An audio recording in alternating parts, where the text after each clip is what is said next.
काम ना करना जैसा तुम लोगों ने 9 अप्रैल को किया था, इस पर आवाम तुम्हें माफ करने के मूड में नहीं है। वो जो ये ओछे कंडे इस्तेमाल करके पीडीएम के साथ मिलकर जो भी गेम करना चाह रहे हैं, मैं इस सिस्टम के खिलाफ बात कर रही हूँ, मैं इस चीज़ के खिलाफ बात कर रही हूँ।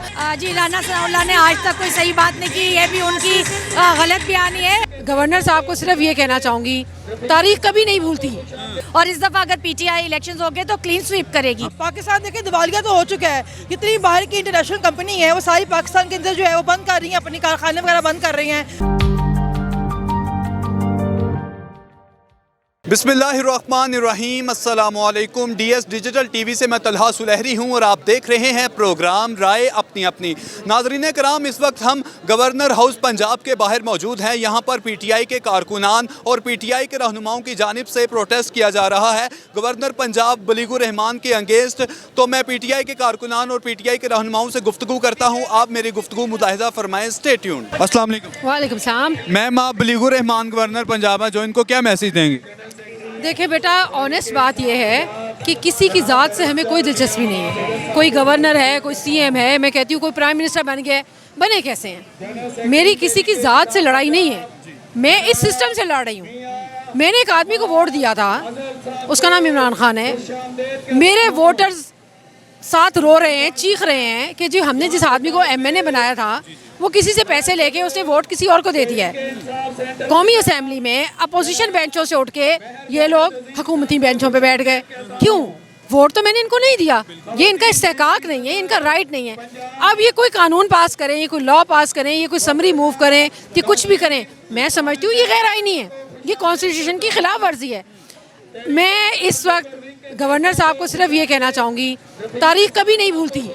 आपके किए हुए इक़दामात भी, आपके अच्छे काम भी, बुरे काम भी, सब तारीख का हिस्सा होते हैं। अगर आप समझते हैं 1947 से लेकर अब तक आप हक़ाइक़ को मस्क कर पाए हैं या आपने किसी चीज़ झूठ को सच साबित कर लिया, ऐसा नहीं है। तो खुदारा आंखें खोलें, होश करें। ये जो नौजवान नस्ल है ये अपने राइट्स को पहचानती है, समझती है, इसको कॉर्नर ना करें, इसको दीवार के साथ मत लगाएं, वरना खुदारा नताइज जो है ना वो बहुत ख़तरनाक हो सकते हैं। मैम, राना सनाउल्लाह कहते हैं कि जो वज़ीर आला पंजाब है परवेज़ इलाही, इन्होंने एतमाद का वोट नहीं लिया और ये एक गैर आईनी वज़ीर आला है। आप क्या कहती हैं इस पर? नहीं, देखें, आप कह सकते हैं, ये आपका राइट है। अगर आप एतमाद का वोट लेने का कहना चाहते हैं, ठीक है, आप कहें, लेकिन मुझे ये बताएं, असेंबली सेशन चल रहा है, चलते हुए सेशन में आप दोबारा से समरी कैसे मूव कर सकते हैं? दूसरी बात यह है, अगर राना सनाउल्लाह को कोई शक था तो मेरा ख्याल है आज 5 बजे निकल गया होगा। हमारे भी अराकीन पूरे थे, PMLQ के अराकीन भी पूरे थे, तो अब वो सारों का इजलास हुआ, तमाम अराकीन पूरे थे। तो अब राना सनाउल्लाह क्या कहेंगे इस बारे में? अब खरीदो फरोख्त शुरू हो जाएगी, हॉर्स ट्रेडिंग शुरू हो जाएगी, इन्हीं इंसानों को घोड़े गधों की तरह आप इस्तेमाल करेंगे। मैं इस सिस्टम के खिलाफ बात कर रही हूँ, मैं इस चीज़ के खिलाफ बात कर रही हूँ कि जिस नुमाइंदे को मैं अपना वोट दे के इलेक्ट करके असेंबली में भेजूँ, वो मेरे हक़ की पासदारी करे, वो मेरे वोट की हिफाजत करे। मैम, अगर इंशाल्लाह अगर आपको लगता है कि पीटीआई दोबारा जीतेगी तो क्या मुल्क में ये सिस्टम चेंज होगा, पार्लियामेंट सिस्टम ख़त्म हो जाएगा आपके ख्याल में? देखिए, इसी सिस्टम के चेंज के लिए ही इमरान खान कोशिश कर रहा था, जो कि उसको नापसंदीदा करके इन्होंने ज़बरदस्ती ऐवान से बाहर निकाला। इंशाअल्लाह ताला मैं आपके चैनल के थ्रू ये पैगाम दे रही हूँ कि जब तक इमरान खान साहब दोबारा अपनी कुर्सी पे प्राइम मिनिस्टर की बैठ नहीं जाते, हम अपनी ये मूवमेंट नहीं तर्क करेंगे। फिर प्रेसिडेंशियल फॉर्म ऑफ गवर्नमेंट आ सकती है पाकिस्तान में? जो मुल्क के लिए बेहतर है वो होना चाहिए। मैं कहती हूँ इसमें कोई भी फॉर्म हो, प्रेसिडेंशियल सिस्टम हो, चाहे ये डेमोक्रेसी वाला सिस्टम हो, जो भी मुल्क के लिए बेहतर है वो होना चाहिए। दुनिया में प्रेसिडेंशियल सिस्टम भी है और बड़ी कामयाबी से चल रहा है, इसमें कोई हर्ज नहीं है, इसमें डिबेट की जा सकती है, लेकिन ये खरीदो फरोख्त, इसके हम कतई मुखालफत करते हैं। तो मैम, आपको क्या लगता है कि परवेज़ इलाही और मुनिस इलाही जो हैं वो पीटीआई के साथ मुखलिस हैं? देखिए, कोई किसी के साथ पहले अपनी ज़ात से मुखलिस होता है, अपनी पार्टी से मुखलिस होता है, फिर वो किसी और से मुखलिस होता है।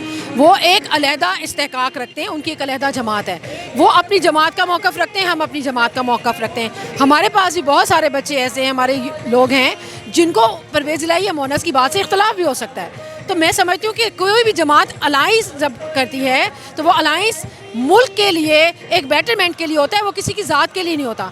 इसलिए उनका ज़ाती मौक़िफ़ कुछ भी हो, लेकिन दोनों जमातें इस एक बात पे यकजा हैं कि अब हम इस मुल्क से खरीदो फरोख्त का सिस्टम ख़त्म करके दम लेंगे। मैम, हारून रशीद साहब सीनियर सहाफ़ी और तज़कियाकार हैं, वो परवेज़ इलाही के बारे में कहते हैं, उस बात का मफ़हूम ये है कि ये बंदा एतबार के काबिल नहीं है। आप क्या कहती हैं इस पर? मेरा बेटा, बात यह है कि 1947 से अब तक कायदे आज़म ने भी इस सिस्टम में बैठे हुए बहुत सारे लोगों के ख़िलाफ़ बात की थी कि ये लोग जो हैं मुल्क को सही तरीके से नहीं चला पा रहे हैं। उन्होंने जर्नैलों के ख़िलाफ़ भी बात की थी कि इनका काम सरहदों की हिफाजत करना है। इख्तलाफ हर किसी का हो सकता है, अपना अपना नज़रिया हो सकता है, लेकिन मैं समझती हूँ कि इस तक मोहन सिलाई और परवेज़ इलाही बेहतरीन काम कर रहे हैं। शुक्रिया मैम। अस्सलाम वालेकुम। वालेकुम अस्सलाम। मैम, गवर्नर पंजाब अलीगुर रहमान को आप क्या मैसेज देंगे? उनको जी ये मैसेज दूंगी कि वो जो ये ओछे कंडे इस्तेमाल करके पीडीएम के साथ मिलकर जो भी गेम करना चाह रहे हैं, उनको मैं ये पैगाम दूंगी कि अवाम जो है वो खान साहब के साथ है, पीटीआई के साथ है, और उनको अवाम का मैंडेट चोरी करने का कोई हक नहीं है। तो मैम, आपको क्या लगता है कि परवेज़ इलाही और मोहन सिलाही पीटीआई के साथ मुखलिसाना तौर पर हैं? देखिए, उन्होंने साइन करके दे दिया था असेंबली डिसॉल्व करने के लिए, वो बिल्कुल साथ थे और वो साथ हैं। और जहाँ तक हमारा ख्याल है, खान साहब को अगर उनके ऊपर एतमाद है तो हमें भी उनके ऊपर एतमाद रखना चाहिए। मैम, राना सनाउल्लाह कहते हैं कि मौजूदा जो वज़ीर आला पंजाब हैं परवेज़ इलाही, इन्होंने एतमाद का वोट नहीं लिया, तो इसलिए ये गैर आइनी वज़ीर आला। आपको क्या लगता है कि राना सनाउल्लाह सही कह रहे हैं क्या? जी, राना सनाउल्लाह ने आज तक कोई सही बात नहीं की, ये भी उनकी गलत बयानी है। परवेज़ इलाही साहब जो है वो उनको एतमाद का वोट मतलब हासिल था, और वो खान साहब के साथ मिल के जब बैठे हैं तो तभी मतलब वो उनको वज़ीर आला बनाया गया था। और राना सनाउल्लाह साहब को चाहिए कि वो इस तरह के बयान देने के बजाय इलेक्शन कराएं, मुल्क बचाएं, और ज़रा आवाम में एक दफ़ा बाहर निकल के देखें और आवाम से पूछें कि आवाम का ख्याल उनके बारे में क्या है।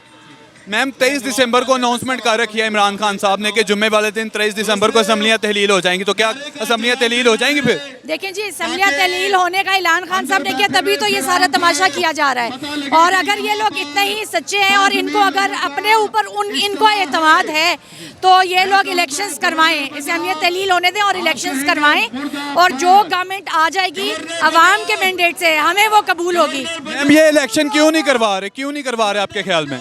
आप अवाम आपको देखें, आप इतने सब कवरेज करते हैं, अवाम किसके साथ है? अवाम पीटीआई के साथ है। इलेक्शंस कराएंगे, इनको पता है कि इनके पास जो 2-4 सीट्स हैं ये वो भी उनसे भी जाएंगे, और इस दफ़ा अगर पीटीआई इलेक्शंस हो गए तो क्लीन स्वीप करेगी। ये इसी डर की वजह से इनको पता है इनकी गवर्नमेंट नहीं आनी, इसीलिए ये इलेक्शंस नहीं करवा रहे। सही हो गया। तो मैम, आप ये बताएं कि मुल्क की जो सियासी हालात है, मुल्क का जो इकोनॉमी सिस्टम है, ये किस तरफ जा रहा है आपके ख्याल में? देखें, इस वक्त तो सही नहीं चल रहे हालात। ज़ाहिर है, जब अनस्टेबिलिटी होती है और जब ये इस तरह की सिचुएशन होती है तो मुल्क जो है वो मतलब बहरान की तरफ ही जाता है, और मईशत को खान साहब वापस लेकर आएंगे।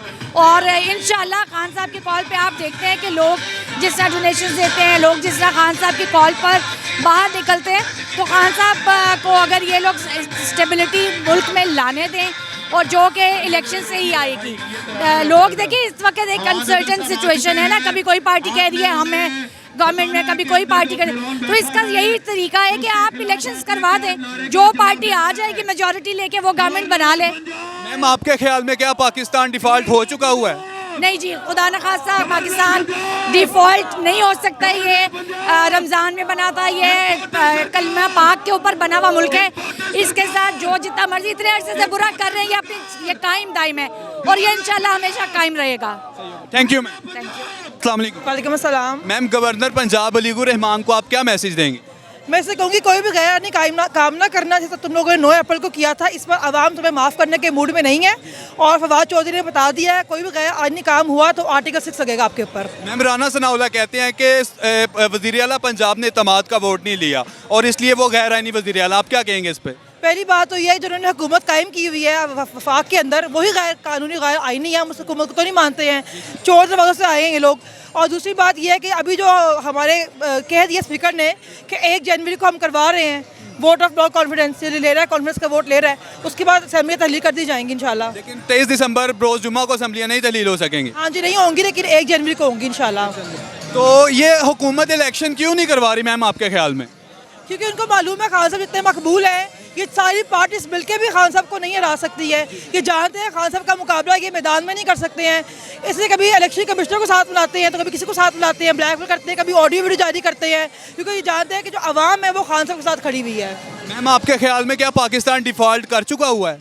पाकिस्तान देखिए दिवालिया तो हो चुका है। जितनी बाहर की इंटरनेशनल कंपनी है वो सारी पाकिस्तान के अंदर जो है वो बंद कर रही हैं, अपनी कारखाने वगैरह बंद कर रही हैं, लोग बेरोजगार हो रहे हैं। हमारी कितनी पोर्ट जो है वो पोर्ट काफी फंसी हुई है, हमारे पास पैसे अदा करने की डॉलर नहीं है, तो हमारा मुल्क दिवालिया कर चुका है बेसिकली। तो किस तरह पाकिस्तान ये जो इस टाइम सियासी बहरान बना हुआ है, इकोनॉमी का बहरान बना हुआ है, किस तरह पाकिस्तान बाहर निकल सकता है? सिर्फ एक आसान सा हल था कि आप मुल्क के अंदर आम इंतखाबात करवाएं, लोगों को अपनी मर्जी का वज़ीर आज़म चुनने दें। जब एक हुकूमत आवाम की मर्जी से आएगी तो लोग आप पर ट्रस्ट करेंगे, और जो बाहर के लोग हैं वो भी आप पर ट्रस्ट करेंगे।